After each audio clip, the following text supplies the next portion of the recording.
북한이 어제 방사포 몇 발을 좀 쐈다는 소식도 있고요. 또 7차 핵실험 뭐 이거 언제 해도 이상하지 않다. 정말 준비가 다 끝났다. 이거는 뭐 계속된 얘기지만은 그 시점이 언제일까 또 주목이 됩니다. 또 하나가 김정은이 최근에 공식 석장에서 여러 가지 좀 강경한 얘기를 합니다. 특히 내부적인 결속을 좀 다지는 듯한 경고성 메시지 날리고요. 국민의힘 태영호 의원 화상으로 연결돼 있습니다. 의원님 안녕하십니까? KBS입니다. 예, 안녕하십니까. 반갑습니다. 네, 오전에 그 행사는 잘 끝내셨나요? 예, 잘 됐고, 네. 저희 당에서도 당대표와 원내대표 모든 많은 분들이 참가해 줘서 잘 됐습니다. 네, 고생하셨습니다. 자, 일단 첫 번째로 북한이 어제 오전에 그 서해상으로 비교적 재래식 무기죠. 구경 300mm 미만 이거 방사포 5발 뭐 유도 기능이 없어서 정말 우리는 재래식 무기라고는 하는데 이게 그 늦게 발표했다라고 하는데 또 안에서는 이게 사실 그렇게 막 의미 있을 만한 미사일은 아니어서 우리가 판단해서 그렇게 조절한 거다 얘기도 있습니다. 훈련 중에 발사를 한 걸까요? 비교적 이 재래식 무기를 썼습니다. 예, 훈련 중에 발사라고 볼 수도 있겠는데, 최근에 들어와서 북한의 이러한 군사적 도발 주기가 매우 짧아지고 있습니다. 그래서 이것은 북한이 우리가 지난 시기에 흔히 볼 수 있는 새로운 정부가 들어서면 일단 자들이 주도권을 잡기 위해서 새 윤석열 정부를 계속 흔들어 버리는 그런 전략적인 패턴의 그런 지속이다. 저는 이렇게 보고 싶습니다. 예, 또 그리고 어제 중앙위원회 비서국 회의라는 것을 북한이 진행을 했습니다. 이 자리에서 김정은이 이런 얘기를 했더라고요. 간부들한테 강한 규율 준수 기풍을 세우고 일부 당 일꾼들 속에서 나타나는 세도와 관료주의를 비롯한 불건전하고 비혁명적인 행위들을 표적으로 더욱 강도 높은 투쟁을 전개하는 데 토의했다라고 하는데 이 부분에서 불건전하고 비혁명적인 행위 무슨 짓을 했길래 김정은이 이렇게 내부 통제에 나선 걸로 보이시나요? 예, 최근에 북한에서 코로나가 발생하지 않았습니까? 네. 코로나 발생한 원인을 김정은은 방역의 단계가 풀려서 결국은 뚫렸다. 이렇게 표현하면서 그 모든 책임을 간부들에게 돌렸고, 그때 당시 상황을 보면 1차적으로는 검찰서 소장, 우리로 말하면 검찰총장과 같은 그런 직위에 있는 인사에 대해서 직격탄을 그때 날렸고, 그 이후에 국가보위부라든가 이런 공안기관을 통해서 내부 기강 잡기를 쭉 해왔습니다. 그리고 얼마 전에 당 전원회의 끝나자마자 어제 비서국을 했는데 여기에서도 다시금 간부들에 대한 기강 잡이를 했는데, 현재 북한은 코로나와 또 경제사정 악화로 해서 대단히 민심이 흔들리고 있기 때문에 김정은으로서는 일단 간부들의 기강을 다시 꽉 잡는 것을 급선무로 여기고 있는 것 같습니다. 혹시 최고위급의 어떤 일탈은 없었을까요? 지금 현재 북한이 보도하지 않아서 어떤 일탈이 있었는지는 알 수 없지만은 표면상 언론의 보도 자료를 보면 결국은 간부들이 똑바로 일을 못해서 코로나 상황이 발생해서 지금 지어 수백만이 발열자가 지금 나왔고, 이런 모든 상황은 각 자리에 앉아 있는 지도부에 앉아 있는 간부들이 일을 못한 데 책임이 있다라고 김정은으로서 일단 그 책임 소재를 자기로부터 간부들의 무능, 일탈 여기로 지금 돌리는 것 같습니다. 그리고 또 이번에 당 전원 회의 때 이런 얘기했습니다. 2년 만에 이런 표현을 썼다고 하더라고요. 대적 투쟁. 이게 대남 대회 지금 강경 기조로 봤을 때 이 대적 투쟁이라는 표현 자체가 7차 핵실험 내가 신호 좀 바로 해. 이런 메시지인가요?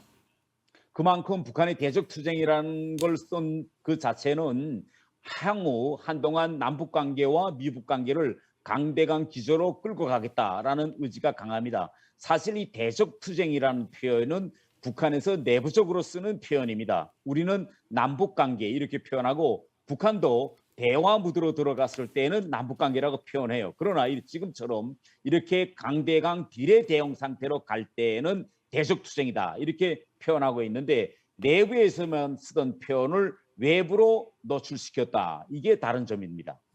그러면 내부에서 쓰던 표현을 왜 외부까지 노출을 시킨 겁니까?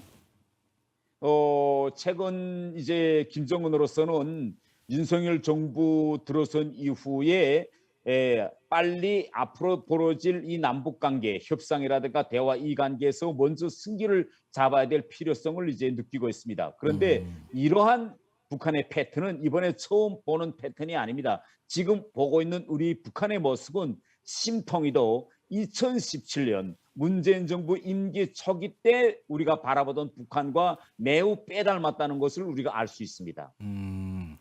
대적 투쟁이 이제 대내적으로 쓰는 표현이고 그 대적이라는 함은 이제 우리를 뜻하는 표현인데 대외적으로 지금 표현을 쓰고 있다라고 말씀해 주셨습니다. 자, 예, 그리고 이번에 그렇습니다. 우리 대남, 대미 라인 주 인사를 북한에서 강경파로 물갈이했다고 합니다. 제가 이를 예. 보니까 저도 뭐 과거에 출입했을 때 낯이 익은 이름들이에요. 특히 대미 강경 메시지를 날렸던 최선희 외무상으로 승진했고 또 냉면 목구멍, 냉면이 목구멍으로 넘어갑니까? 이런 식으로 얘기했던 리선권이 통일전선부장 임명했는데 특히 최선희 이 사람은 더더군다나 이제 의원님께서 북에 계실 때 자주 보셨던 인물 아닙니까? 이 두 사람에 대한 인사 조치 어떻게 평가하십니까? 예, 지금 이번에 인사조치와 관련해서 우리 언론들에서 평가하는 것은 김정은이 당 전원에서 언급한 강대강, 그다음에 정면 승부 이 기조를 이어나가는 데 맞는 그런 강경 인사들을 전면에 배치했다. 이렇게 많이들 분석하고 있는데요. 저는 좀 다르게 보고 있습니다. 아, 네. 저는 오히려 이번 인사 배치를 향후 벌어질 협상을 위한 그런 몸풀기 인사 배치, 또 이러한 인사 배치와 김정은의 표현을 좀 우리가 거꾸로 분석해야 될 필요가 있다라고 생각하는데 그 이유는 우리가 최선이든 이성권이든 이 두 사람의 인생 행로를 보면 남과 북의 강대강 대결 구도에서 큰 사람이 아니라 이 사람들은 미북과의 미북 대화 또 남북 대화를 통해서 자기 존재감을 가시했고 그러한 대화에서 결국은 잘하고 잔뼈가 굵어서 지금 자리까지 온 사람들입니다. 그래서 우리가 북한 내부의 인사 과정을 보면 지금 미사일을 도발하고 방사포를 쏘고 하는 이 강대강 구도를 이끄는 인사들은 박병천이나 또 이병철이나 군 관계 인사들이고 이성권이나 최선희는 결국은 미국과의 결국은 협상, 앞으로 벌어질 남북 협상을 주도해 나갈 인물들을 이번에 전면에 배치했기 때문에 저는 향후 김정은이 지금 강대강 대결 구도를 가다가 2018년처럼 다시 남북 간의 협상 평화 무드 또 미국 간의 대화와 협상 무드로 가기 위한 그런 선제적인 인사 조치다. 저는 이렇게 평가하고 싶습니다. 아, 그러면 어떻게 보면은 이거를 그 대한민국 남한이 읽어라. 내가 지금 협상을 하고자 한다라는 의사 표현을 한 거다. 그렇게 해석을 좀 잘 해라. 이런 신호를 준 거고 만약에 그게 아니라 진짜 강경파로 배치를 했다면 박병천 같은 인물들을 오히려 전면에 내세웠을 것이다. 그 말씀이신 것 같네요. 예, 옳습니다. 지금 현재 북한에서 강경, 우리가 흔히 보면 강대 강으로 간다면 결국은 미사일 도발이나 핵실험이나 혹은 이제 어제 있었던 방사포 도발 이런 걸 둘 수 있겠죠. 그러면 이런 걸 주관하는 인사들은 박병첨이나 이병철 또 이 군 관계자들 핵실험 주도하는 인물들이 전면에 나서야 되겠죠. 그러나 지금 보면 이번에 보면 이성근과 최선희와 같은 지난 시기 협상에 전면에 나섰던 인물들을 다시 전면에 배치하는 이런 모습을 보이고 있습니다. 예. 마지막으로요. 지금 뭐 북한 7차 핵실험은 결단만 남았다라고 우리 외교장관도 최근에 언급을 했고 또 이제 의원님께서도 저희랑 저번에 방송하실 때 6월 1일 지방선거 좀 전쯤으로 좀 가능성이 좀 크지 않느냐 보셨지만 일단 그때는 안 했습니다. 그렇다면 지금은 북한이 어느 때 그리고 무엇을 노리고 있는지도 궁금하고요. 이 결정에 있어서 제 생각입니다. 중국의 의중이 상당히 중요하지 않을까라는 생각도 있거든요.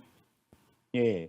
이제 지금 현재 우리가 언론에서 나오고 있는 표현이 핵실험이 임박했다라는 네. 임박이라는 표현을 계속 쓰고 있습니다. 네. 그렇기 때문에 많은 전문가들이 우리가 임박하면 오늘 아니면 내일 아니면 모레 이렇게 대단히 가까이 왔다 이런 느낌을 받고 있는데요. 네. 이런 임박이라는 표현이 나오게 된 출처는 미국으로부터 나오고 있습니다. 미국이 인공위성을 보고 지금 풍계리 핵실험장에 드나드는 트럭수가 많아진다든지 혹은 거기에 문을 열었다든지 이런 걸 보고 임박했다는 표현을 쓰는데 저는 이 임박이라는 이 표현보다는 윤석열 정부 임기 초반에 북한이 핵실험을 할 것이다. 왜 할 것이라고 보는가 하면 노무현 대통령 때로부터 문재인 대통령 이르기까지 매 대통령 시절마다 북한의 핵실험을 안 한 적이 없습니다. 다 했어요. 그렇기 때문에 뭐 정권에 따라서 핵실험을 하기도 하고 하지 않기도 하는 이것이 아니라 매 정권마다 다 했다. 그렇기 때문에 윤석열 정부도 임기 초반에 할 것이라는 점을 강조하고 싶고요. 그러면 그 시기가 언제냐? 그러면 당장 임박, 오늘 아니면 내일 뭐 이렇게 가까워야 않느냐라는 데 대해서는 저는 좀 생각을 달리 하는데 우리가 지금 북한의 모습을 들여다보는 데서 주목해야 될 점은 북한에서 코로나가 발생한 이후 방사포나 미사일 발사와 같은 도발은 하지만 북한의 국내 관영 언론 매체들은 일절 이걸 보도하지 않습니다. 그래서 북한 일반 주민들은 이렇게 북한이 외치에서는 계속 도발한다는 걸 모르고 있어요. 김정은이 계속 주민들에게 보이고 있는 건 어떻게 하면 빨리 코로나를 극복하고 식량이라든가 인민생활과 같은 이런 경제 문제를 빨리 해결해내 이런 모습만 보여주고 있기 때문에 외치는 도발이지만 내치는 민생, 코로나 극복에 집중하고 있기 때문에 일단 그러면 언제쯤 핵실험을 할 거냐? 저는 코로나 봉쇄를 해제하는 시점에 그때쯤 가야지. 지금은 평양을 제외한 전국을 지금 완전히 봉쇄하고 있습니다. 주민들의 불만 정서가 대단히 높아요. 이럴 때 코로나도 아직 못했는데 금방 이걸 한다. 이거는 좀 너무 잘 맞지 않는 분석이고 다음 하나는 중국과의 관계입니다. 지금 북한이 코로나 위기를 극복하는 데서 중국으로부터 협력을 지금 받아들이고 있는데 핵실험 이 문제만은 중국도 대단히 반대하고 있는 이런 문제거든요. 그러면 이렇게 중국의 반대도 무릅쓰고 코로나 상황에서 지금 삼중고를 겪고 있는 김정은이가 무리수를 두겠냐? 저는 좀 다르게 봅니다. 코로나 봉쇄 해제 시점 그리고 중국의 의중을 살펴서 북한이 결정할 것 같다. 7차 핵실험을 그렇게 말씀해 주셨습니다. 우크라이나 다녀오시나도 고생 많으셨고요. 오늘 귀한 말씀도 감사합니다. 국민의힘 태영호 의원님과 함께 화상으로 말씀 나눠봤습니다. 고맙습니다. 예, 감사합니다.